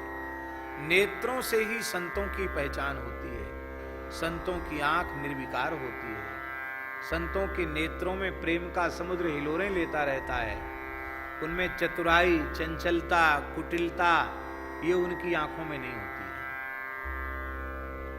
छल कपट उनकी आंखों में नहीं होता। ये आंखें सब कुछ बोल देती हैं, आप क्या हो कैसे हो ये आंखें ही बता देती हैं। इनमें जवान नहीं है फिर भी ये बहुत अच्छा बोलती है। नेत्रों से ही पहचान होती है संतों की। आज महाप्रभु श्री हरिवंश जी की प्राकट्य तिथि है, श्री हरिवंश महाप्रभु जी की आज जयंती है। हरिवंश महाप्रभु जी के परम कृपा भाजन श्री सेवक जी महाराज जब प्रथम बार वृंदावन आए श्री बंचन जी महाराज के आग्रह पर, तो वे छिप कर के आए थे जिसमें हमें कोई पहचान न सके, लेकिन नेहबरी अखियंते यों पहचानो। बंचन जी ने पहचान लिया, इनके नेत्रों में प्रेमानंद समुद्र हिलोरें ले रहा है। हो न हो महाप्रभु के परम कृपा भाजन श्री हित दामोदर दास जी सेवक जी यही है। आंखों से पहचान हो जाती है।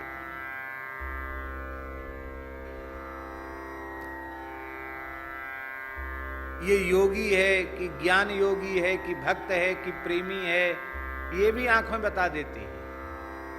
अलग अलग स्वरूप अपने आप झलकता है। तो अच्छा हुआ, अब हम किसी की ओर देखेंगे नहीं, और हमको भी, हमारी ओर भी सब लोग जल्दी नहीं देखेंगे, हम भी किसी की ओर नहीं देखेंगे। तो तब से शनि ग्रह सदा अपने पैरों की ओर ही देखते रहते हैं, इधर उधर ज्यादा नजर नहीं घुमाते। जिधर नजर घुमाएंगे वहां सुपड़ा साफ हो जाएगा।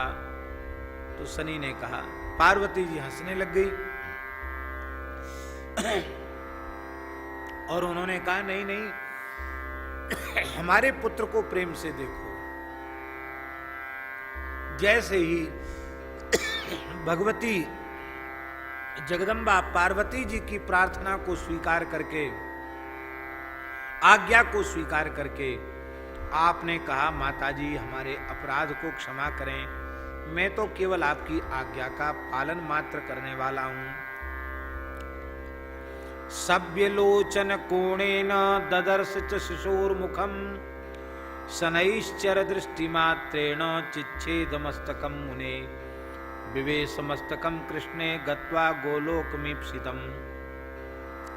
जैसे ही नेत्र के कोण से गणेश जी की ओर जैसे ही शनि ग्रह ने देखा, तत्काल गणेश जी का मस्तक धड़ से अलग होकर के चंद्रमंडल का भेदन करता हुआ सीधे गोलोक धाम में भगवान गोलोक बिहारी श्री कृष्ण के हृदय में विलीन हो गया।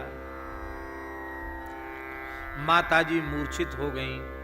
तत्काल भगवान विष्णु गरुड़ पर विराजमान होकर के गए तो पुष्पभद्रा नदी के तीर पर एक गजेंद्र अपनी गजनी के सहित, हथनी के सहित मदमस्त होकर सो रहे थे और उनका सुंदर बच्चा शिशु गज सावक वो अलग पड़ा था। कैसे माता पिता हैं अपने बच्चे को जंगल में अलग छोड़ रखा है, ये चूक थी उस गजेंद्र की, उस गजनी की। और तुरंत भगवान विष्णु ने सुदर्शन चक्र से उस गज सावक का मस्तक अलग किया और लेकर के आए और रुचिरम तच्छिरस सम्यक योजयामास बालकम। वो मस्तक जैसे ही धड़ पर रखा और रखते ही ब्रह्म स्वरूपो भगवान ब्रह्म ज्ञाने लीलया जीवयामास तम शीघ्रम हुंकारोच्चारणेन च। हुम ऐसा उच्चारण भगवान नारायण ने किया और उच्चारण करके श्री गणेश जी को जीवित कर दिया। बोलो गणेश भगवान की। इस प्रकार से गणेश जी गजमुख हो गए। दूसरी कथा शिवपुराण की है, ये ब्रह्मवैवर्त की कथा है। भगवती पार्वती जी के मन में एक कौतुक हुआ। भगवान शंकर कहीं गए हुए थे, जो अपने शरीर को मल रही थी, उबटन लगा रही थी। यद्यपि भगवती जगदम्बा उनमें मैल कहां से आया, पर ये उनकी लीला थी। उबटन लगा रही थी तो मैल निकल रहा था, उसको उन्होंने इकट्ठा किया, एक मूर्ति बनाई और साक्षात भगवती जगदम्बा जिसको अपने हाथ से बनावें और दयार्द्र दृष्टि से देखें, उसमें चेतना क्यों ना आवेगी। उस उनके श्रीअंग के उबटन से, मैल से निर्मित हुआ पुरुष तत्काल बड़ा हो गया, विशालकाय हो गया और उसने प्रणाम करके कहा, माताजी आपने मुझे बनाया है, उत्पन्न किया है, मैं आपका सेवक हूं, आपका बालक हूं, आप मेरी माता हैं, आप हमें आज्ञा दें मैं क्या आपकी सेवा करूं।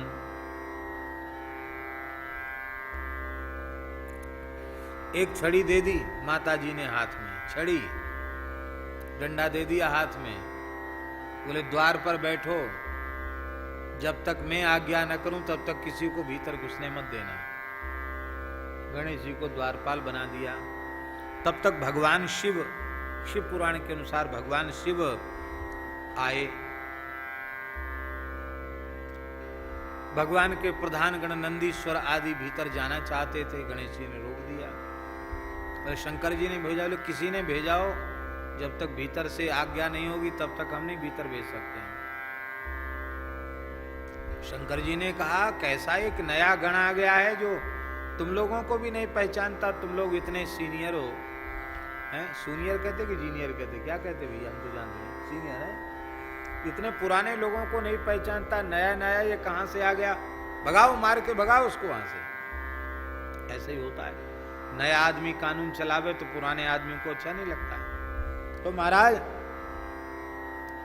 वो सब युद्ध के लिए आ गए, पर उस डंडे के सहारे ही गणेश जी ने सबको परास्त कर दिया। वीरभद्र, भैरव,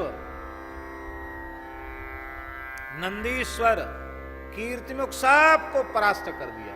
समस्त रुद्रगण परास्त हो गए। महाराज विचित्र है, वो है तो बालक ही, पर पता नहीं कितनी शक्ति है उसमें। ये भगवती का विनोद है। शंकर जी बोले जब सब हार गए, किसी की हिम्मत ने, मैं ही चलता हूं। बोले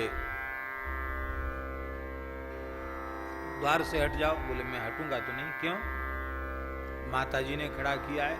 अरे तुम्हें माताजी ने खड़ा किया है तो मैं उनका पति आया हूं, मेरे लिए थोड़ी तुम द्वार पालो, मेरे लिए तो खोलो। बोले नहीं, माताजी स्नान ध्यान में है, अपना श्रृंगार कर रही हैं, किसी को जाने की अनुमति नहीं है। कब होगी? बोले भीतर से आज्ञा आएगी। तो बात ही बात करस बढ़े आई, झगड़ा शुरू हो गया, युद्ध होने लग गया, भयंकर युद्ध हुआ।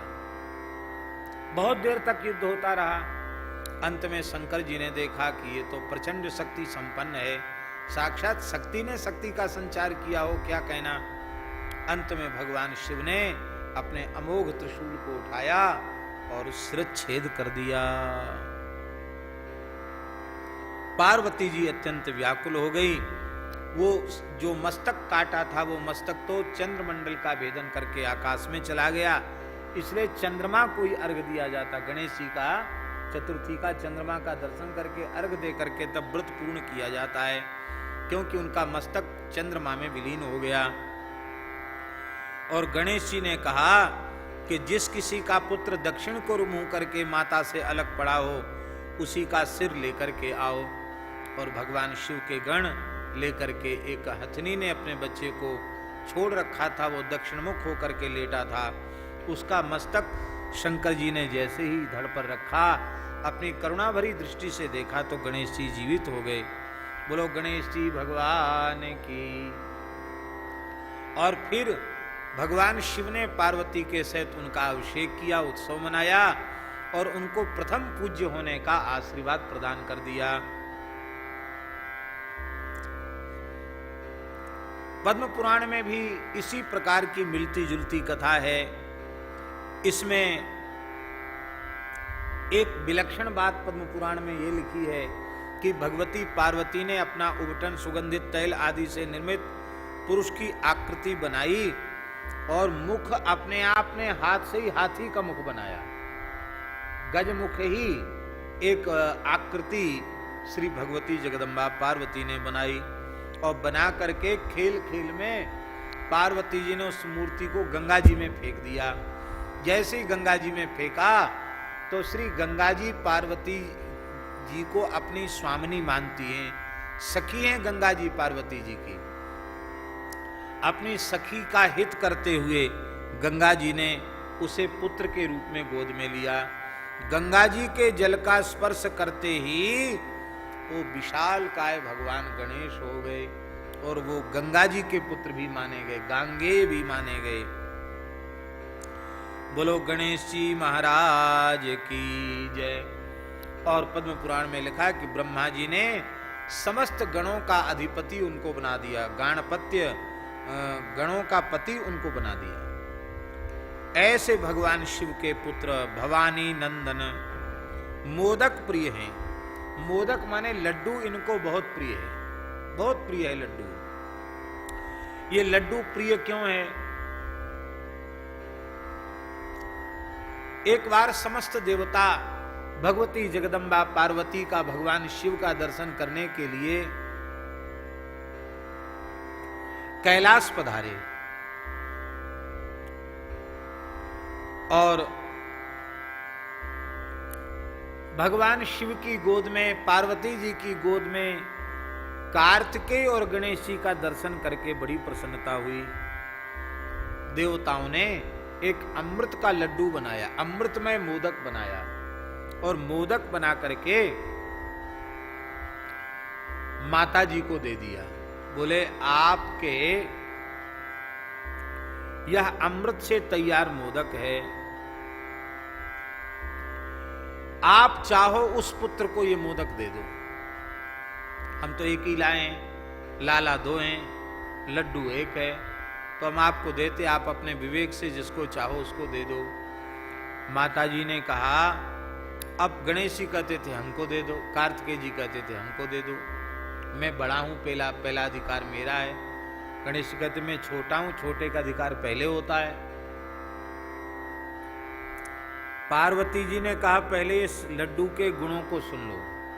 ये लड्डू कैसा, ये मोदक कैसा है, इसको सूंघने वाला अजर अमर हो जाएगा और वो तंत्र मंत्रों में प्रवीण हो जाएगा, संपूर्ण विद्याओं का निधान हो जाएगा, हर कार्य में प्रवीण कुशल हो जाएगा, लेखक होगा, चित्रकार होगा, विद्वान होगा, ज्ञान विज्ञान के तत्व को जानने वाला सर्वज्ञ हो जाएगा, इसमें तनिक संदेह नहीं है।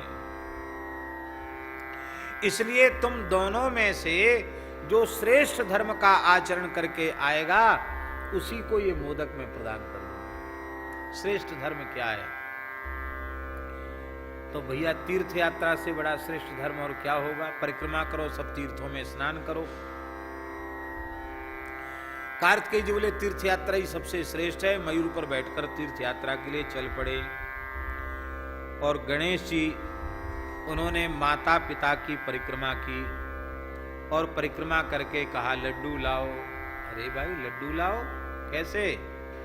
तो गणेश जी ने कहा, बड़ा सुंदर पद्म पुराण का श्लोक है, गणेश जी ने कहा सर्वतीर्थमयी माता सर्वदेवमय पिता मातरम पितरम तस्मात् सर्वम यत्नेन पूजयेत्। माता सर्वतीर्थमयी है, पिता सर्वदेवमय है, इसलिए माता पिता की यत्न पूर्वक पूजा करनी चाहिए। मातरम पितरं चैव यस्तु कुर्यात् प्रदक्षिणम प्रदक्षिणे कृता तेन सप्तद्वीपा वसुंधरा। श्रद्धा पूर्वक जो अपने माता पिता का पूजन करके उनकी परिक्रमा करता है, मानो उसने 7 द्वीप 7 समुद्र वाली संपूर्ण पृथ्वी की परिक्रमा कर ली। तो महाराज ये शास्त्रों के वचन है, हमारे गढ़े हुए तो है नहीं। अब आप हमको लड्डू लाइए। प्रसन्न होकर के भगवती पार्वती ने वो लड्डू दे दिया। वो लड्डू जो है अक्षय मोदक है, वो कभी खत्म नहीं होता है, वो हमेशा पूर्ण मोदक बना रहता है। इसलिए तत्वज्ञानी महापुरुषों ने कहा है वो मोदक वस्तुतः प्राकृत मोदक नहीं है, वो संपूर्ण प्रकृति जो परमाह्लादमयी है, ऐसी प्रकृति को ही मानो पूरे ब्रह्मांड गोलक को ही भगवती जगदम्बा पार्वती ने गणेश जी के हाथ में दे दिया। इसलिए मोदक के रूप में मानो संपूर्ण प्रकृति को, संपूर्ण ब्रह्मांड को वे धारण करते हैं। इसका मतलब है कि जो धारण कर सके वही इसको लेने में समर्थ है, जो सबकी रक्षा कर सके। इसलिए गणेश जी के हाथ में वो मोदक आया। उस समय भगवान शिव ने मर्यादा स्थापित की कि गणेश जी की अग्र पूजा आज के बाद समस्त कार्यों में होगी, और जो गणेश जी की अग्र पूजा नहीं करेगा उसका वह कार्य व्यर्थ हो जाएगा, निष्फल हो जाएगा। बड़ा सुंदर श्लोक है, गणाधिप नमस्तुभ्यं सर्व विघ्न प्रशांतिद उमानंद प्रद प्राज्ञ त्राहि मां भवसागरात् विघ्नराज नमस्तुभ्यं सर्व दैत्य निषूदन। हे विघ्नराज आपको प्रणाम है, हे गणाधिप आपको नमस्कार है, आप संपूर्ण विघ्नों को शांत कीजिए, आप हमें भवसागर से पार उतारिए। फिर अनन्य राम नामानुरागी हैं, इसलिए भी ये प्रथम पूज्य हैं। ऐसी भी कथा आती है। एक समय की बात, संपूर्ण देवता एक जगह इकट्ठे हुए, देवियां देवता ऋषि मुनि पितर गंधर्व सब इकट्ठे हुए। बोले सबसे प्रथम पूजा किसकी हो ये निर्धारित किया जाए। अब अपने आप कोई कहे कि हम ही प्रथम पूज्य हैं तो वो अच्छा नहीं लगेगा। तो ब्रह्मा जी ने एक मर्यादा स्थापित कर दी। बोले भाई देखो, जो ब्रह्मांड की सबसे पहले परिक्रमा करके आएगा वो प्रथम पूज्य होगा। और सब देवता अपने वाहनों पर बैठ बैठकर ब्रह्मांड की परिक्रमा करने चल पड़े। गणेश जी नहीं गए, अकेले खड़े थे। नारद जी आ गए, नारायण नारायण नारायण नारायण। आप नहीं गए परिक्रमा, आपको प्रथम पूज्य नहीं होना है क्या? गणेश जी बोले देख लो हम कैसे जाएं, और अब तो बहुत देर हो गई है, लोग कितने निकल गए होंगे, हम तो चल भी नहीं पाएंगे। आप भले आ गए, आप बहुत अच्छे आए हैं। आप जुक्ति बताइए, क्यों? गुरु जी ही जुक्ति बताते हैं। गुरु जी हैं गणेश जी के, नारद जी। क्यों? पार्वती जी भी नारद जी को गुरु जी मानती हैं, गुरु रूप में स्वीकार करती हैं। इसलिए माता जी के गुरु तो हमारे भी गुरु, और गुरु जी ही तो जुक्ति बताएंगे, और जुक्ति से ही मुक्ति होगी। नारद जी ने राम नाम की महिमा का वर्णन किया। बोले राम नाम में राम जी विराजमान हैं, और राम जी के तो रोम रोम प्रति लागे कोटि कोटि ब्रह्मांड, करोड़ों करोड़ों ब्रह्मांड रोम रोम में। बस गणेश जी को उपाय मिल गया। तुरंत एक शिला को गंगा जल से स्नान कराया, चंदन से राम नाम लिखा, और प्रेम से हाथ जोड़कर श्री राम जय जय राम, श्री राम जय जय राम, श्री राम जय जय राम, श्री राम जय जय राम। प्रेम से कीर्तन करने लगे। उनकी उस नाम निष्ठा का ऐसा दिव्य प्रभाव था कि सभी देवताओं को यह अनुभव हो रहा था कि गणेश जी हमारे आगे आगे चल रहे हैं। उन्हें आश्चर्य था, हमारे वाहन नहीं चल पा रहे हैं और गणेश जी आराम से पैदल पैदल हमारे आगे आगे। सबको यही अनुभव होता, गणेश जी हमसे आगे चल रहे हैं, गणेश जी हमसे आगे चल रहे हैं। और सबसे पहले ब्रह्मांड की परिक्रमा करके गणेश जी आ गए। गणेश जी प्रथम पूज्य हो गए। बोलो श्री राम नाम महाराज की जय। ये सिद्धि के सदन हैं, और गज बदन हैं, और विनायक हैं, कृपा सिंधु हैं, सब प्रकार से सुंदर हैं, और सर्वगुण संपन्न हैं, सब लायक हैं। कल हमने चर्चा की थी आपको गजबदन के ऊपर कि इतनी बड़ी बात बड़े दरबार में पहुंचानी है तो सबसे बड़ा मुंह किसका? सबसे बड़ा मुंह गणेश जी का। इसलिए गणेश जी कहते हैं महाराज आप गजबदन हो, हमारी बात वहां तक पहुंचा दीजिए। बोलो भक्तवत्सल भगवान की जय। कृपा के समुद्र हैं, इसका अर्थ है कि कृपा के समुद्र हैं तो ये सौलभ्य गुण है उनका, जल्दी प्रसन्न हो जाएंगे, जल्दी हमारी सुन लेंगे। और मोदक प्रिय का एक अर्थ ये है दीनबंधु दास जी, मोदक प्रिय माने ज्यादा पूजा नहीं, एक लड्डू ही दे दो तो खुश हो जाएंगे। कितने सरल देवता हैं। इसलिए उपनिषद में लिखा है यो मोदक सहस्रेण यजति स वांछित फलम वाप्नोति। जो 1000 लड्डुओं से गणेश जी का अर्चन करता है वो जो चाहता है वह उसे प्राप्त हो जाता है। लड्डू इनको इतना प्रिय है। विद्या के तो समुद्र ही हैं, इसलिए बिना गणपति की कृपा के विद्या की प्राप्ति नहीं होती है। इसलिए लिखा है महाराज जी चतुर्थ्या मनसनन जपति स विद्यावान भवति। चतुर्थी के दिन बिना खाए पिए जो गणपति शीर्ष का पाठ करता है वो विद्यावान होता है। हमारे पूज्य गुरुदेव भक्तमाली जी कितना ध्यान रखते थे। वर्ष में 2 गणेश जी की तिथियां, एक भाद्र शुक्ल चतुर्थी और एक माघ कृष्ण चतुर्थी। ये 2 चतुर्थी जैसे ही आने वाली होती तो पहले ही से कहते पंडित जी गणेश चतुर्थी आने वाली है, तैयारी करो विद्यार्थियों के साथ गणेश जी के पूजन की। हम लोग सब दूरबा लाजा वगैरह सब लेकर के आते थे और पूरे दिन केवल जल पर रह करके विद्यार्थियों को सबको बिठा करके गणेश जी का पूजन, गणपति मंत्र का जप अर्चन, और महाराज जी भी उस अर्चन में सम्मिलित होते थे। पुष्पांजलि आदि में महाराज जी भी सम्मिलित होते थे आरती में। तो कभी यद्यपि दूसरे लोग टोका टाकी भी करते थे कि ये क्या, महाराज जी को तो लोग नहीं ये समझते थे कि महाराज जी करवा रहे हैं। सब कहते पंडित जी ही ये सब पूजा पत्री अपनी फैलाते हैं सब जगह। तो लोग तरह तरह की बात कहते भी थे, लेकिन भगवान महाराज जी कहते किसी की बात सुनकर दुखी होने की जरूरत नहीं है। शास्त्र में लिखा है चतुर्थ्या मनसनन जपति स विद्यावान भवती। चतुर्थी को बिना खाए पिए गणेश जी का स्मरण करता है, गणपति चतुर्शीर्ष का पाठ करता, वो विद्यावान हो जाता है। तो विद्यावान और गुणी, गुणी भी हैं, बड़े विद्या के बारिधि माने समुद्र ही हैं। और विधाता का अर्थ है वो विद्या बुद्धि के विधाता हैं। जैसी बुद्धि राम जी को प्रसन्न करने के लिए अपेक्षित है, वो बुद्धि बड़ी कृपा पूर्वक वो प्रदान कर देते हैं। इसलिए भक्त कवि को विद्या और बुद्धि दोनों की आवश्यकता है, इसलिए गणेश जी का स्मरण किया जा रहा है। और हरि ही हरिता विधि ही विधिता शिव ही शिवता जिन दई। सबको सब कुछ भगवान ही देते हैं। इसलिए ये विद्या बुद्धि का विभाग राम जी ने गणेश जी को ही सौंपा है। तो जिसके विभाग की वस्तु है उसी के पास तो मिलेगी। अब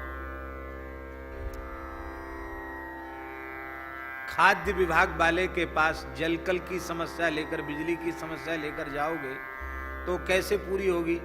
बिजली वाले के पास खाद्य विभाग वाली समस्या लेकर जाओगे तो वो कैसे पूरी होगी? श्री पंडित जी महाराज का भी यही मत था। पंडित श्री दया प्रसाद जी, वो कहते थे इन्हें इनसों कछु मत कहो, ठाकुर जी से कुछ मत कहो। तुम पे कछु विपत्ति आ रही है, भजन में बाधा पड़ रही, तो इनने जिन जिन को विभाग सौंप दिए उनते कह दो, इनको कुछ मत कहो, इनसे कुछ मत। ये तो आनंद में रहें, ये खेलते रहें, यही उत्तम बात है। बोलो भक्तवत्सल भगवान की जय। ये गणेश जी महाराज की बुद्धि कितनी श्रेष्ठ है, ये बुद्धि के कैसे प्रखर हैं, ये बड़ी विलक्षण एक कथा है।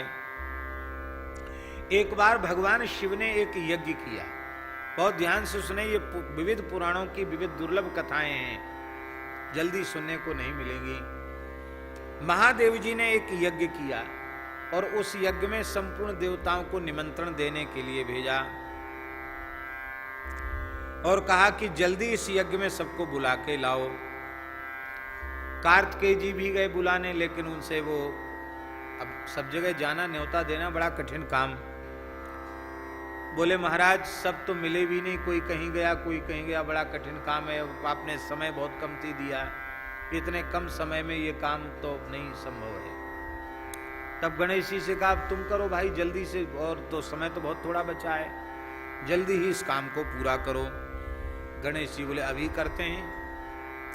एक सुंदर शिला पर भगवान शिव को बिठा दिया, भगवती जगदम्बा पार्वती जी को बिठा दिया, प्रेम से दूध दही घृत पंचामृत से स्नान कराया, जल से स्नान कराया, पूजन किया और कहने लगे प्रभु समस्त देवी देवता तो आपके श्रीअंग में विराजमान हैं, इसलिए जो जो देवी देवता भगवान शिव पार्वती के श्रीअंग में विराजमान है सबको न्योता है, भगवान शिव यज्ञ कर रहे हैं, आप पधारो।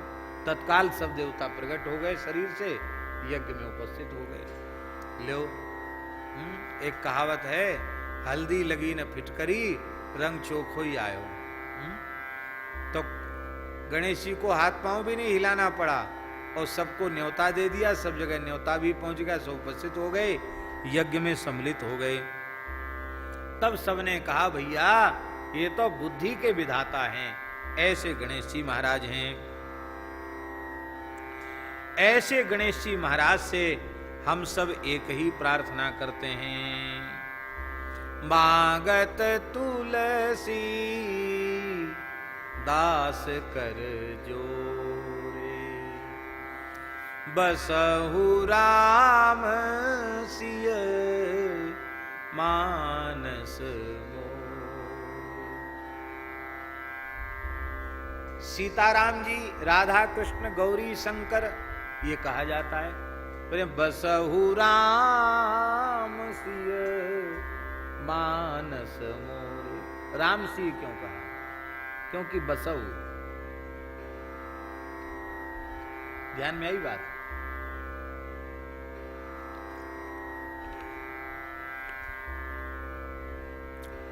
दो लोग हैं पति पत्नी,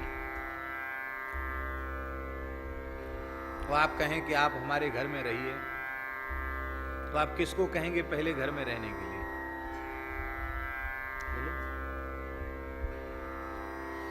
यदि आप दंपति हैं, पति पत्नी हैं, तो आप पत्नी से पहले कहिए कि आप मेरे घर में रहिए। भले ही आपका कितना पवित्र भाव, झगड़ा तुरंत हो जाएगा। बोला हमारी घरवाली को कहते अपने घर में रहिए, हमारी गृहिणी को बोलते हो हमारे घर में रहिए। और दोनों को कह दो कि कपिल जी आप अपनी गृहिणी के साथ यहां रहिए। बोले हाँ तब तो रह जाएंगे, तब पर उसमें कोई बुरा नहीं मानेगा। तो अपने हृदय रूपी घर में बसाना है, इसलिए मर्यादा का ध्यान रखते हुए तुलसीदास जी ने बसहु राम सिय मानस मोरे, मेरे मन में बसो है। भाव उसका यही है कि श्री सीताराम जी हमारे हृदय में विराजें। बोलो भक्तवत्सल भगवान की जय। कल हम लोग सूर्य नारायण का स्मरण करेंगे। आज कुछ विलंब अधिक हो गया, लेकिन कल विलंब नहीं होगा। कल ठीक समय